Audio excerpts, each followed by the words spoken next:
Alhamdulillah wassalatu wassalamu ala Rasulillah wa ala alihi wa sahbihi wa man wala wa la hawla wa la quwata illa billah. Qala Allah Ta'ala ya ayyuhalladzina amanu taqullaha haqqa tuqatih wa la tamutunna illa wa antum muslimun wa ba'd. Ikhwati wa akhwati billah, para bapak dan ibu yang semoga dirahmati oleh Allah Azza wa Jal.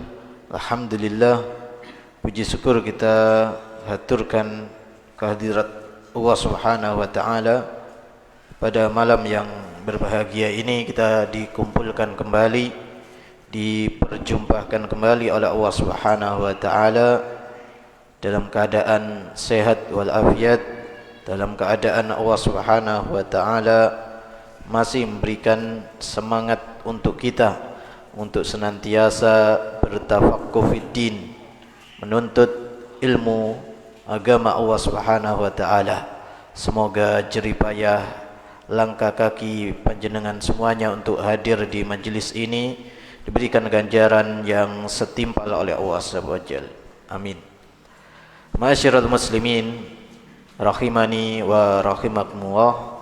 Kita lanjutkan pembahasan dari kitab Al-Minah Al-Aliyah fi Bayani Sunanil Yaumiyah, yaitu kitab membahas tentang amalan-amalan sunnah seharian.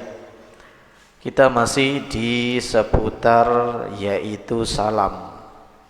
Bagaimana Rasulullah SAW menganjurkan kepada kita, memotivasi kita, memberikan syariat kepada kita tentang salam atau menebarkan salam. Sebagaimana sabda beliau sallallahu alaihi wasallam, afsus salam bainakum, yaitu tebarkanlah salam di antara kalian. Ma'asyiral muslimin rahimani wa rahimakumullah. Kemudian yang berikutnya di antara yaitu pembahasan tentang salam, sebagaimana dikatakan oleh penulis, minas sunnati assalamu ala sibyan, yaitu di antara sunnah Rasulullah SAW dalam keseharian beliau tidak lupa atau bahkan memberi contoh bagaimana beliau memberikan salam kepada anak-anak kecil. Ma'asyiral muslimin rahimani wa rahimakumullah. Contoh yang diberikan oleh Rasulullah SAW ini bukan sekedar contoh beliau saja, tapi juga sebagai bentuk yaitu stimulus atau memancing anak-anak kecil untuk meniru beliau. Bagaimana untuk yang hari-hari ini yaitu sosok-sosok orang tua atau yang dewasa itu memberikan contoh secara langsung itu mulai berkurang, terkhusus untuk memberikan contoh menebarkan salam ini. Bagaimana Rasulullah SAW memberikan contoh secara langsung. Rasulullah tidak hanya memberikan atau menganjurkan secara lisan saja, yaitu sebagaimana sabda beliau tadi, tebarkanlah salam, tebarkanlah salam. Salinglah kalian itu sesama kalian untuk yaitu bersalam. Kita mengucapkan assalamualaikum ketika berjumpa. Rasulullah tidak hanya bicara saja, tapi juga beliau memberikan contoh. Yang mana di sini untuk pemberian contohnya tidak hanya untuk orang dewasa. Bagaimana Rasulullah SAW mendidik anak kecil pun diberikan contoh untuk saling memberi salam. Sebagaimana sabda Rasulullah SAW yang dibawakan oleh sahabat yang mulia, sahabat Anas bin Malik radhiyallahu an, beliau SAW pernah dikisahkan oleh beliau, yaitu sahabat Anas bin Malik, annahu kana yamshi ma'a Rasulillah sallallahu alaihi wasallam, bahasanya pernah suatu ketika sahabat Anas bin Malik ini jalan-jalan bersama Rasulullah. Ini bagaimana Rasulullah sallallahu alaihi wasallam tidak memberikan batas antara beliau dengan sahabatnya, yaitu raket ya, beliau dengan sahabatnya. Bagaimana sahabat beliau sallallahu alaihi wasallam diajak jalan-jalan. Nah, saat itu sahabat Anas bin Malik ikut di dalam rombongan jalan-jalan tersebut. Nah, ketika Rasulullah SAW berjumpa dengan anak-anak kecil, sebagaimana dikisahkan oleh sahabat Anas, famarra bisibyan, Rasulullah SAW kala itu yaitu berjumpa, berpapasan dengan anak-anak kecil. Kemudian apa yang dilakukan oleh Rasulullah SAW? Beliau SAW fasallama alaihim, memberikan salam kepada mereka. Jamaah yang semoga dirahmati oleh Allah Subhanahu wa taala, di sini atau dalam hadis ini banyak memberikan kepada kita pelajaran, yaitu hikmah yang terkandung dalam hadis ini. Yang pertama, sebagaimana dikatakan oleh para ulama, yaitu membentuk jati diri seseorang untuk senantiasa mutawadhi, yaitu tawadhu, merendahkan diri. Walaupun dengan anak-anak kecil, Rasulullah SAW tetap menjaga yaitu ketawaduan ini. Beliau tidak menyombongkan diri. Mentang-mentang mungkin saat itu beliau SAW menjadi penguasa, beliau tidak menyombongkan diri, tetap yaitu memberikan contoh bagaimana sosok pemimpin, sosok suri tauladan yang terbaik, yaitu tawadhu. Beliau merendahkan diri, walaupun dengan anak kecil beliau tetap yaitu mendahului mengucapkan salam. Nah, ini jarang kita yaitu temui untuk hari-hari ini, yaitu sosok orang dewasa, orang yang lebih tua yaitu mengucapkan salam, yang mana di sini sebenarnya banyak hikmah yang bisa diambil sebagaimana disampaikan oleh para ulama. Yaitu hikmah yang berikutnya, ta'widul sibyan ala hadi syairah, yaitu membiasakan anak-anak kecil, menstimulus mana kebiasaan anak kecil. Anak kecil itu kan senang nyontoh, senang ngikuti orang dewasa. Nah, kalau orang-orang dewasa itu, orang yang lebih tua, memberikan contoh bagaimana yaitu nebarkan salam, anak-anak kecil itu akan ngikuti. Begitupun syariat-syariat yang lain. Sebelum kita itu menyuruh, kalau bisa kita memberikan contoh terlebih dahulu, atau berbarengan. Di samping menyuruh mereka misalnya untuk sholat di masjid, misalnya sholat jamaah di masjid, ayo sholat maghrib masjid. Lah masih lunggu-lunggu, jeda-jedut rokokan, ngopi, ngongkon anake ngan masjid. Kau ngan masjid. Anak kecil itu terkadang hari ini, apalagi hari ini bisa nilai. Oh, enake lungguh bapak. Ngongkon enake lungguh. Aku mulai teko masjid di lungguh, jeda-jedut rokokan, ngopi. Ngono ngongkon ngan masjid. Nah, ini akhirnya nanti dia akan terbentuk kebiasaan niru. Oh, enak ngopi, oh enak ngerokok. Akhirnya niru.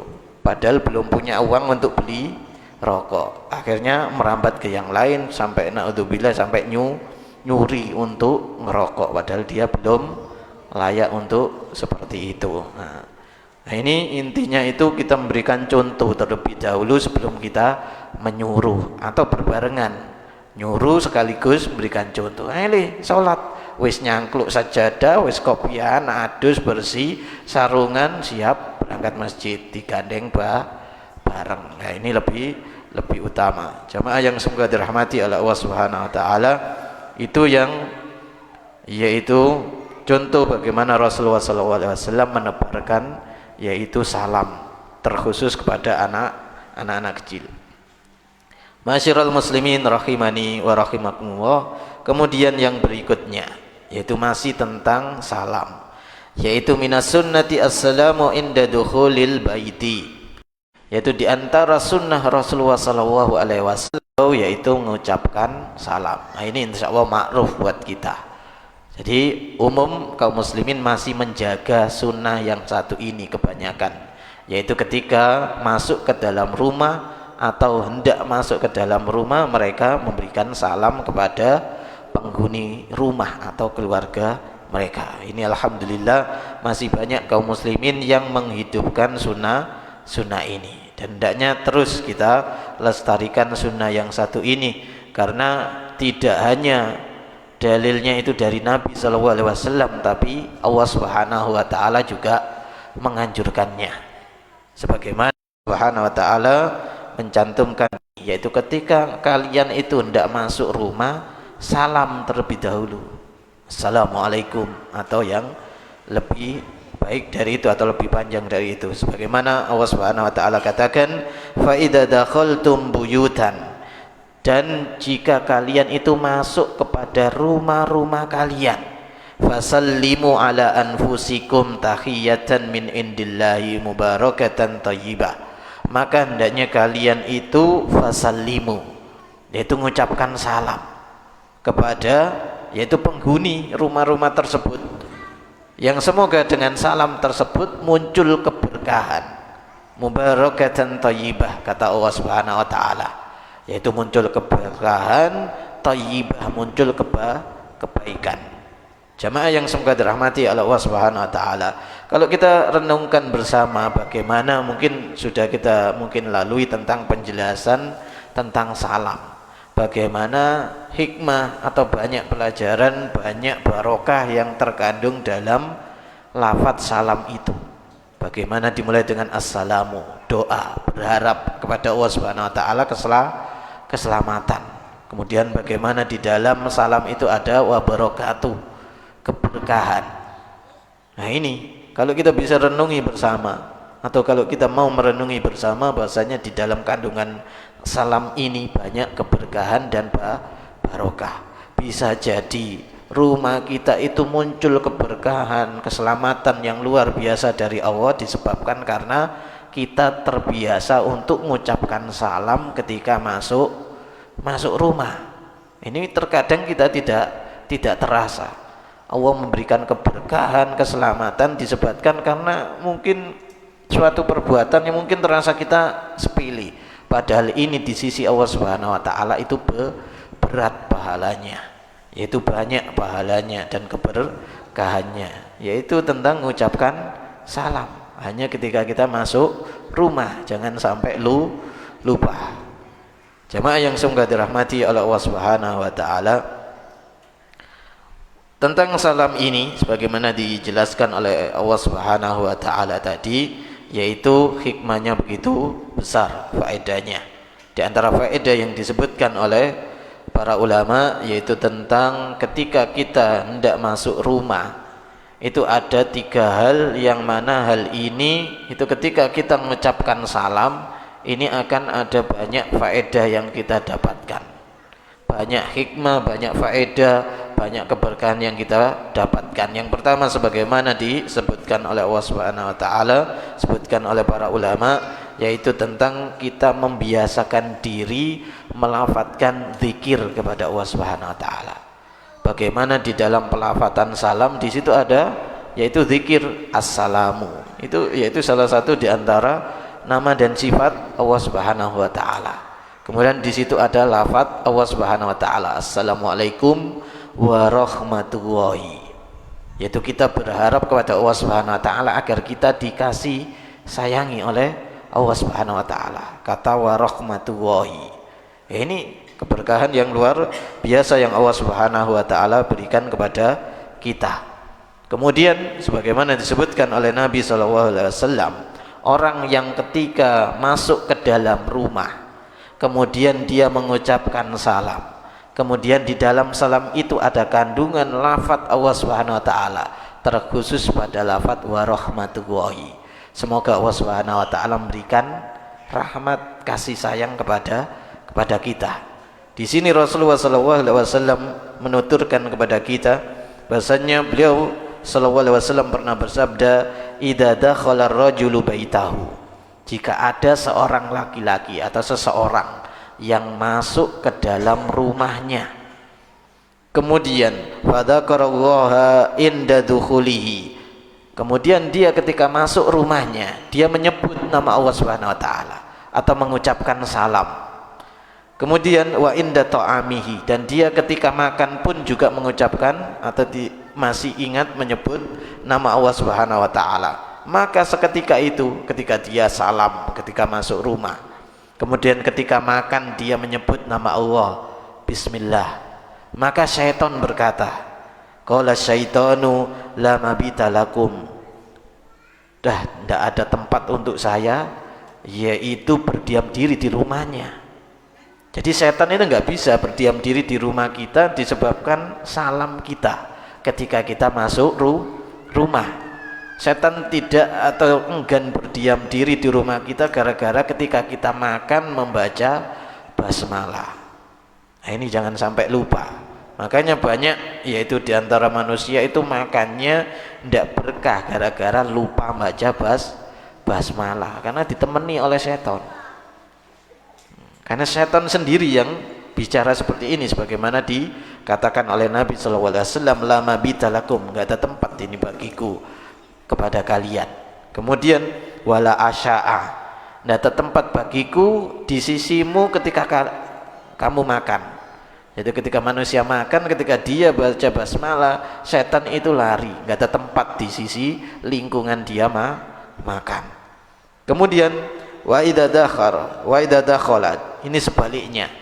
Jika ada seorang itu yang masuk rumah, falam yadhkurillaha inda dukhilihi, kemudian di rumahnya setan berkata, qala syaitan adraktum mabit, ada kesempatan bagiku untuk yaitu tinggal di rumahmu. Nah ini makanya yaitu biasakan diri kita ketika masuk rumah ada orangnya atau tidak kita mengucapkan salam. Nah, jamaah yang semoga dirahmati Allah Subhanahu wa taala, kemudian di antara syariat ketika masuk rumah di samping yang pertama tadi ialah mengucapkan salam, yaitu yang berikutnya yang ini mungkin jarang kaum muslimin melakukannya. Mungkin ada beberapa, tapi ini jarang atau bahkan mungkin di antara kita baru sekali ini dengar, yaitu ketika hendak masuk rumah jangan lupa bersiwak. Bersiwak itu membersihkan gigi kita agar tidak bau mulut. Nah, terkhusus bagi mungkin para bapak-bapak yang yaitu setelah pulang kerja sebelum menghampiri istrinya jangan lupa gosok giginya, bersiwak supaya wangi. Nah, nanti ketika ketemu dengan istrinya kan enak baunya. Makanya terkadang istrinya itu marah-marah karena apa? Ketika masuk rumah salam bul gitu, apa kotak-kotak ya. Makanya banyak istri yang marah, wis kono mas karena adus kono, wah begini lebus. Nah, ini karena apa? Ini kurang bersih terkadang ketika kita pulang rumah, harusnya siap-siap bersih. Begitupun juga istri, jangan ketika sudah tahu ini jam-jamnya suamiku mau pulang, cik lebus pating pletot gitu kan, gurung adus kemudian wis kecut dientas yaitu masak-masak ambu lengo bisa ambu beluk, gurung adus di sana. Hendaknya sama-sama nyambut, suami bersih istri bersih. Nah, jamaah yang semoga dirahmati Allah Subhanahu wa taala, kemudian nah ini yang tadi dikatakan memperbanyak zikir ketika hendak masuk rumah, agar tadi dikatakan setan itu tidak metutno kita, tidak ngikuti kita, rahimani wa rahimakumullah. Kemudian yang berikutnya yaitu sunnah Rasulullah SAW, minas sunnati khafdus sauti bisalam idza dakhala ala qaumin wa fihim naimun, yaitu diantara sunnah Nabi SAW ketika kita yaitu mengetahui bahwasannya ketika misalnya kita sangat hajat untuk ingin bertemu kerabat kita atau mungkin saudara kita atau mungkin tetangga kita dan itu waktunya malam hari dan ini sangat berhajat, maka hendaknya ketika hendak melakukannya khususnya mengucapkan salam itu jangan sampai terlalu keras sampai mendolimi mereka, karena memang waktu malam itu waktunya orang tidur. Kalau memang hajatnya itu bisa ditunda sampai hari esoknya maka tunda. Kalau memang sampai yaitu urgent sangat penting maka jangan terlalu keras karena bisa mendolimi mereka, tidurnya kaget gara-gara salam kita. Itu pun kalau kita 3 kali salam dan tidak ada jawaban dari mereka maka kita yaitu pergi, tidak melanjutkannya. Apalagi sampai ngotok-ngotok ngebrak-ngebrak pintu, tidak boleh ya. Jamaah yang semoga dirahmati Allah Subhanahu wa taala, kemudian sunnah yang berikutnya minas sunnati tablighul salam, yaitu diantara sunnah Rasulullah SAW titip salam kepada kerabatnya, kepada saudaranya, kepada temannya mungkin, yaitu misalnya seperti ini ya, baru berjumpa dengan teman lamanya, kemudian teman lamanya ini yaitu ada kawan lamanya yang lain tapi tidak hadir, titip salam ya kepada si fulan ini. Nah, ini termasuk sunnah Rasulullah SAW, titip salam kepada yaitu saudara kita kaum muslimin yang lain. Nanti dijelaskan bagaimana cara balasnya. Waalaikumsalam. Nah, nanti diajarkan yaitu di sini diantara sunnah Rasulullah SAW yaitu titip salam. Ya, sebagaimana sabda Rasulullah SAW bahasanya sebagaimana diriwayatkan oleh Ibunda Aisyah radhiyallahu anna Nabiya sallallahu alaihi wasallam qala laha, bahwasanya Nabi sallallahu alaihi wasallam pernah berkata kepada Ibunda Aisyah, inna Jibril yaqra'u alaikis salam, bahwasanya Jibril yaitu titip salam kepada engkau. Jadi Ibunda Aisyah ini dapat salam dari malaikat Jibril. Nah, ini diantara juga sunnah dari Rasulullah SAW. Kemudian ini cara menjawabnya sebagaimana dicontohkan oleh Ibunda Aisyah dan Rasulullah SAW ketika menjawab titipan salam. Mungkin ada di antara teman kita, kamu dapat salam tadi dari si ini. Maka jawabnya ialah alaika wa alaihi salam, untukmu dan untuk dia salam sejahtera yang penuh keberkahan. Jadi saya ulangi cara jawabnya, alaika ini kembali ke yang dititipi, wa alaihi kembali ke yang memberikan salam, alaika wa alaihi salamu, alaika wa alaihi salam. Ini cara menjawabnya. Hal ini dicontohkan langsung oleh Rasulullah SAW dan Ibunda Aisyah ketika mendapatkan salam dari malaikat Jibril. Nah, ini Ibunda Aisyah ini salah satu di antara istri Rasulullah dapat salam dari malaikat Jibril. Ini menunjukkan kemuliaan, kedudukan yang mulia dari Ibunda Aisyah. Dapat salam dari malaikat Jibril. Malaikat loh sampai yaitu titip salam kepada buruklah orang yang membenci. Bisa katakan kurang ajar. Karena apa? Ibunda Aisyah ini diantara istri Rasulullah yang istimewa dan bahkan dicintai oleh Rasulullah. Dan tidak hanya itu, malaikat Jibril memberikan salam kepada beliau. Jamaah yang semoga dirahmati oleh Allah Subhanahu wa taala. Kemudian tadi sudah dijelaskan, kemudian ada pertanyaan, apa hukumnya orang yang diberikan mandat atau dititipi salam jika dia tidak menyampaikan salamnya itu? Nah, misalnya saya dapat titip salam dari mungkin salah satu di antara penjenengan, salam ke istri jenengan gitu. Nah, ternyata saya sampai rumah lupa. Nah, ini gimana dudukan saya? Dosakah? Atau mungkin saya dapat yaitu hutang salam atau seperti apa? Nah, ini dijawab oleh para ulama. Untuk hal ini para ulama memang berbeda pendapat. Wajib tidaknya kita nyampaikan salam. Nah, jawabannya bahasanya kita tidak berdosa kalau kita ketika dapat titipan salam, iya ada garis bawah, ya nanti tak sampaikan. Kalau ingat ya, kalau nggak ingat ya ojo nyalano aku. Nah, ini antisipasi supaya apa? Karena salam yang dititipkan kepada kita itu merupakan amanah. Sebagaimana dikatakan oleh Imam Nawawi, bahwasanya titipan salam itu amanah.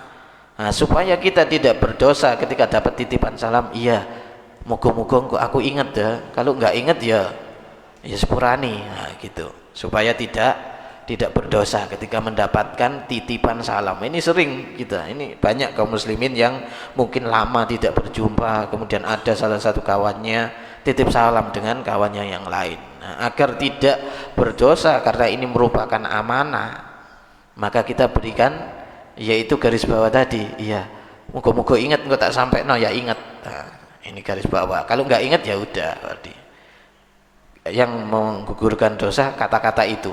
Muga-muga ingat, kalau enggak ya maafkan lo ya. Jamaah yang semoga dirahmati oleh Allah Subhanahu wa taala, ini sebagaimana penjelasan dari Imam Nawawi bahwasanya titipan salam itu yaitu amanah, yang mana amanah itu harus tu'addul amanah ila ahliya, bahwasanya kita harus sampaikan amanah tersebut kepada yang berhak menerimanya. Berarti kalau tidak kita sampaikan ini dosa. Agar tidak dosa, maka Imam Ibnu Hajar memberikan garis bawah, illa idza takaffala biha, kecuali jika dia bentuk pesan tadi ya, bentuk pesan seperti kalimat misalnya, ya muga-muga kok aku ingat tak sampai kok ya lali ya sepurane, gitu. Ini karena banyak di antara kaum muslimin yang sudah terbiasa untuk titip menitip salam. Ma'asyiral muslimin rahimani wa rahimakumullah. Kemudian yang berikutnya yaitu masih seputar salam, assalamu inda dukhulil majlis wa inda mufaraqatihi aidan, yaitu salam ketika hendak buka majlis atau mau menutup majlis. Nah, seperti kita tadi awal pembukaan mengucapkan salam, kemudian nanti ketika selesai ya kita mengucapkan salam. Hal ini sebagaimana sabda Rasulullah SAW, idan taha ahadukum ilal majlis wal yusallim, jika salah seorang di antara kalian itu selesai dari majlis kalian, maka hendaknya kalian berikan salam. Fa idza arada an yakuma fal yusallim, jika ingin di antara kalian ingin buka majlis, ingin memulai majlis, maka fal yusallim, maka hendaknya membukanya dengan salam. Jamaah yang semoga dirahmati oleh Allah Subhanahu wa taala, ini maklum, ini ma'ruf insyaallah taala tentang membuka dan menutup majelis ilmu secara khusus dengan ucapan salam. Jadi intinya di sini sebenarnya umum, tidak hanya majelis ilmu, majelis zikir, tapi majelis-majelis yang lain, misalnya kita cangkruan gitu ya.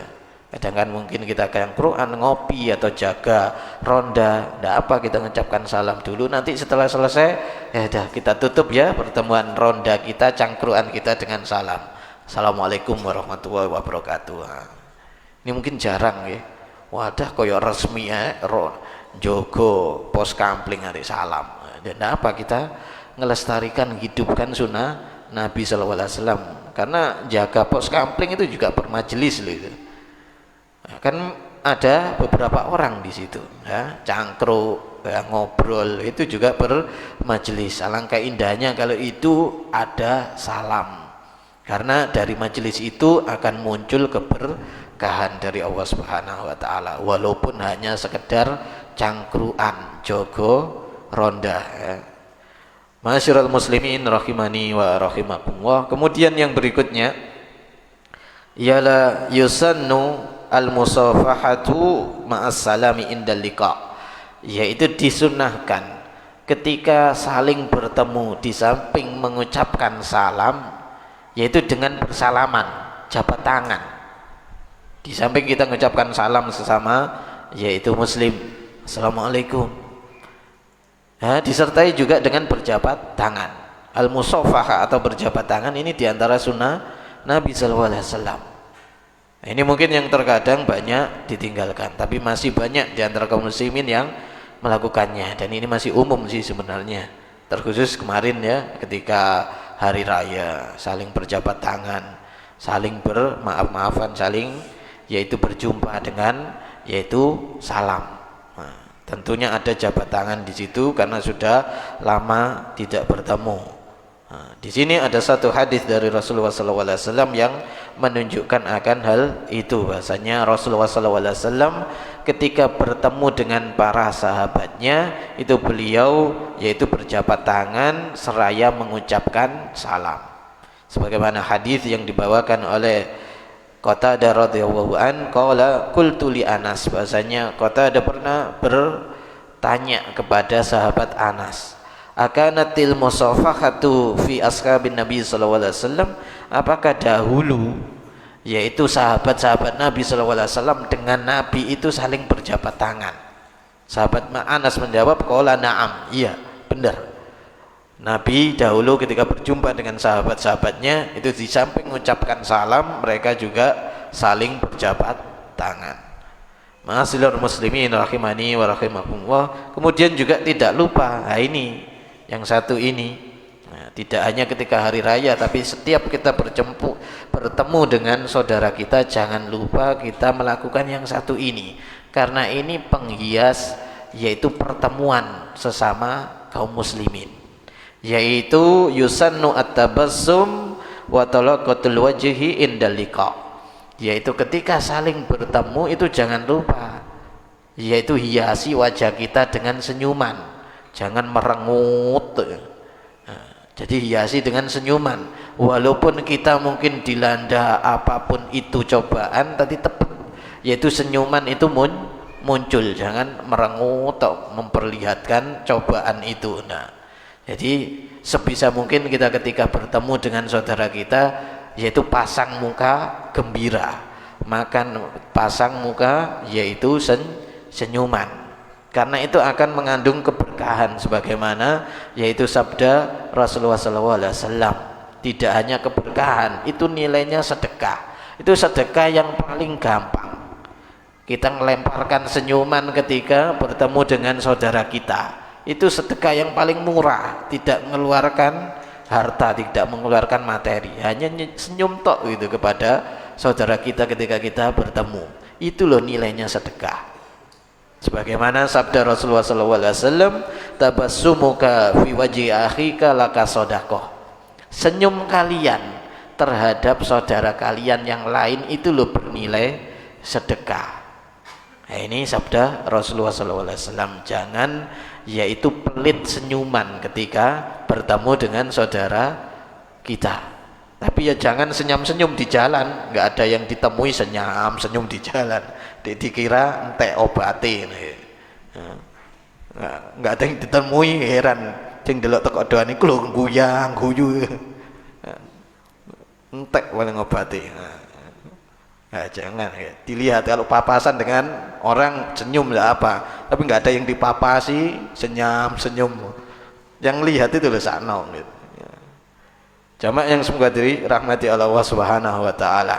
Kemudian yang berikutnya, tusannul kalimatut thayyibatu fa hiya shadaqah. Ini yaitu masih seputar yaitu ketika berjumpa dengan saudara kita kaum muslimin, yaitu ketika bertemu jangan lupa isi perkataan kita itu yang baik-baik, yang thayyibah. Jangan yang jelek-jelek, di antara yang jelek-jelek ngerasani, apalagi saling yaitu menghina dan semisalnya. Nah, isi dengan kalimat-kalimat yang baik. Rasulullah SAW katakan wal kalimatut thayyibatu shadaqah. Bahasanya kalimat atau perkataan yang baik itu nilainya sedekah di sisi Allah Subhanahu wa taala. Nah, ini sedekah yang tidak mengeluarkan materi kita. Siapapun bisa.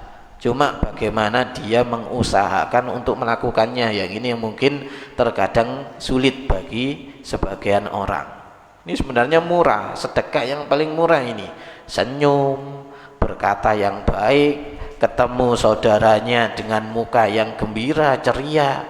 Nah, tidak membentuk muka yang bersengut, yang penuh dengan kecurigaan. Nah, ini kita pasang seperti ini nih loh, murah. Kemudian nilainya sedekah di sisi Allah Subhanahu wa taala.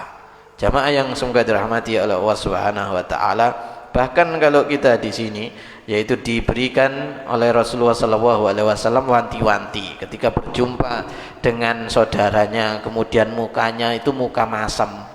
Muka masam itu wis bersengut, kemudian wis meketut dan seterusnya, kayak muka itu kayak dilipat dengan. Nah, ini dikatakan oleh Rasulullah SAW ittaqun nar. Jadi hati-hatilah kalian terhadap neraka, terhadap orang-orang yang ketika berjumpa dengan saudaranya masang muka masem, mesengut dan yang semisalnya. Ini bahaya. Padahal sebenarnya mudah kita masang muka gembira, walaupun mungkin hati kita lagi sedih, tapi tetap ketemu dengan saudaranya dalam keadaan coba gembira itu munculkan, ya. Kemudian senyuman itu munculkan, agar nilai sedekah itu kita dapatkan. Jamaah yang semoga dirahmati oleh Allah Subhanahu wa taala.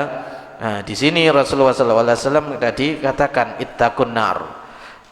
Hati-hatilah kalian terhadap api neraka. Walaupun itu walau bisyiki tamratin, walaupun itu kalian hanya mensedekahkan 1 biji kurma. Kemudian dan jika kalian itu enggak mampu, enggak mendapatkan 1 biji kurma, coba kalian itu fabi kalimatin thayyibah, dengan perkataan yang baik. Enggak dapat sedekah atau enggak mampu sedekah dengan materi, walaupun itu hanya sebiji kurma, maka kita cari yang lain yang lebih mudah, yaitu dengan berkata-kata yang baik. Jamaah yang semoga dirahmati oleh Allah Subhanahu wa taala. Di sini diberikan contoh oleh Al-Imam Ibnu Utsaimin, salah satu di antara perkataan yang baik. Di antaranya ketika kita berjumpa dengan yaitu saudara kita. Kita tanya, ini mungkin yang yaitu banyak dilakukan. Ketika awal bertemu kan mesti tanya kaifa haluk, itu kalau bahasa Arabnya, ya apa kabari? Gimana kabarnya? Ini kan mesti umum. Nah, ini loh termasuk di antara perkataan yang baik sebagaimana yaitu perkataan Imam Ibnu Utsaimin. Kemudian di antara perkataan yang baik juga, gimana keadaan saudaramu itu? Nah, koncok ini sing wingi ku yang dulu gimana itu seperti. Nah, ini di antara perkataan yang baik. Karena yaitu kita menanyakan kabar baiknya saudara kita. Tapi jangan ya apa iku? Koncok ini sing biyen iku cek elek. Nah, ini nanya yang kayak kejelekan, jangan. Tambahannya ini loh yang jelek ini loh, jangan. Cek pesek ya, nah jangan. Cek sering ngutang, nah ini jelek, ini negatif. Tanya yang baik-baik. Nah, iya. Ini. Jadi yang jelek-jelek jangan, simpen dulu ya. Jamaah yang semoga dirahmati oleh Allah Subhanahu wa taala, karena ini perkataan yang baik, nilainya itu sedekah yang berlimpah dari Allah Subhanahu wa taala. Kemudian jamaah yang semoga dirahmati oleh Allah Subhanahu wa taala, kemudian yang berikutnya ini sebenarnya tadi sudah dikatakan, yaitu yusannu khatmul majlisi bi kafaratil majlis. Ini lebih khusus lagi. Secara umum tadi sudah dikatakan bahwasanya ketika kita mengakhiri majelis disunahkan kita mengucapkan salam. Nah, ini ditambahkan oleh penulis juga, jangan lupa membaca doa ketika atau memperbanyak doa ketika mengakhiri majelis. Terkhusus doa ini mungkin sudah maklum buat kita, sudah ma'ruf buat kita, yaitu doa kafaratul majlis. Subhanaka Allahumma wa bihamdika asyhadu an la ilaha illa anta astaghfiruka wa atubu ilaik. Nah, ini perbanyak ketika kita nutup majelis, atau doa-doa yang lain. Karena di majelis ilmu itu Allah Subhanahu wa taala memberikan keberkahan yang banyak. Bahkan malaikat itu loh ikut cawe-cawe, ikut ngipasi agar yaitu doanya orang yang nuntut ilmu di majelis ilmu itu diijabahi oleh Allah Subhanahu wa taala. Hal ini sebagaimana sabda Rasulullah SAW yang dibawakan oleh sahabat Abu Hurairah. Sahabat Abu Hurairah pernah membawakan sabda Rasulullah SAW. Rasulullah SAW mengatakan, wa majtama'a qaumun fi baitin min buyutillah, yaitu Rasulullah SAW katakan, tidaklah ada suatu kaum yang berkumpul di suatu rumah dari rumah-rumah Allah Subhanahu wa taala. Yang dimaksud di sini masjid atau musola atau yang semisalnya, tempat rumah ibadah yang dipakai untuk sholat atau baitillah.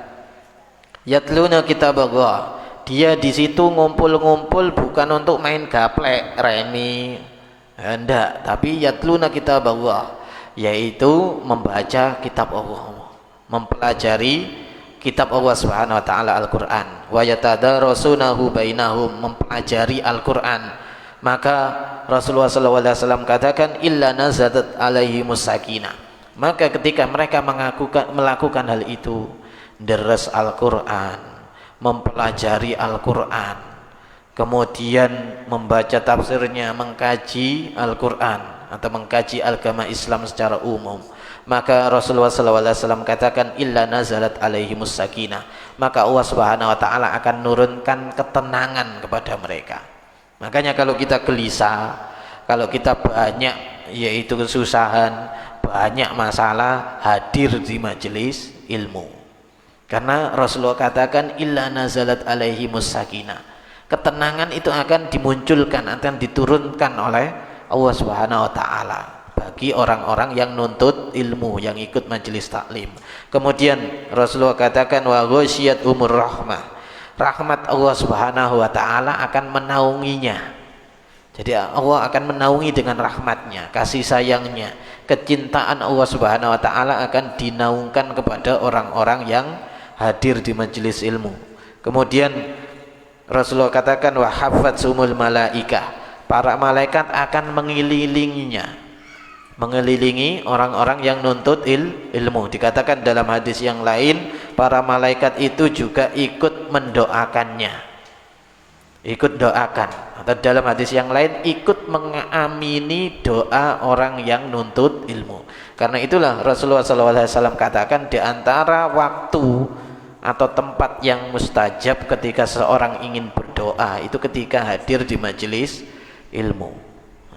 Kemudian Rasulullah SAW mengakhiri hadisnya wa dzakarahumullahu fi man indah, dan Allah Subhanahu wa taala akan menyebut-nyebut orang tersebut kelak di hari kiamat. Dikala manusia saat itu sangat jarang yang disebut oleh Allah Subhanahu wa taala. Ma'asyiral muslimin rahimani wa rahimakumullah. Kemudian yang terakhir yaitu sebelum kita tutup majelis ini, istighbabu dzikrillahi ta'ala fil majlis, yaitu dianjurkan untuk memperbanyak zikir. Tadi sudah disampaikan, yaitu jangan lupa ketika bermajelis ilmu banyak mengingat Allah Subhanahu wa taala, banyak berzikir, banyak mengingat Allah Subhanahu wa taala, karena di dalam zikir tersebut sebagaimana tadi dikatakan, malaikat itu akan ikut mengamini zikir dan doa kita yang kita panjatkan, yang kita mintakan kepada Allah Subhanahu wa taala. Jamaah yang semoga dirahmati oleh Allah Subhanahu wa taala, hal ini sebagaimana dikatakan dalam satu hadis panjang yang dibawakan oleh sahabat Abu Hurairah, yang intinya bahasanya orang-orang yang ketika hadir di majelis ilmu kemudian mereka meminta kepada Allah Subhanahu wa taala, niscaya Allah Subhanahu wa taala akan mengabulkan doanya. Bahkan di dalam hadis ini dikatakan bahwasanya ada di antara orang yang ikut majelis ilmu itu ada yang mengatakan wa yas'aluni wa yas'alunaka al-jannah. Bahwasanya Allah tanya kepada malaikat yang ikut ngamini doa orang yang hadir di majelis ilmu, ditanya oleh Allah, apa yang mereka minta? Mereka minta al-jannah, yaitu minta surga ya Allah. Maka Allah Subhanahu wa taala mengabulkan doa atau permintaan mereka. Nah, ini jangan sia-siakan, yaitu waktu kita, terkhusus ketika ada majelis ilmu kita menghadirinya, karena banyak sekali faedah, banyak sekali keberkahan dari Allah Subhanahu wa taala. Jamaah yang semoga dirahmati oleh Allah Subhanahu wa taala, mungkin demikian yang dapat kami sampaikan, semoga bermanfaat. Kita tutup dengan doa kafaratul majlis. Subhanakallahumma wa bihamdika asyhadu an la ilaha illa anta astaghfiruka wa atubu ilaik. Kurang lebihnya kami mohon maaf. Assalamualaikum warahmatullahi wabarakatuh.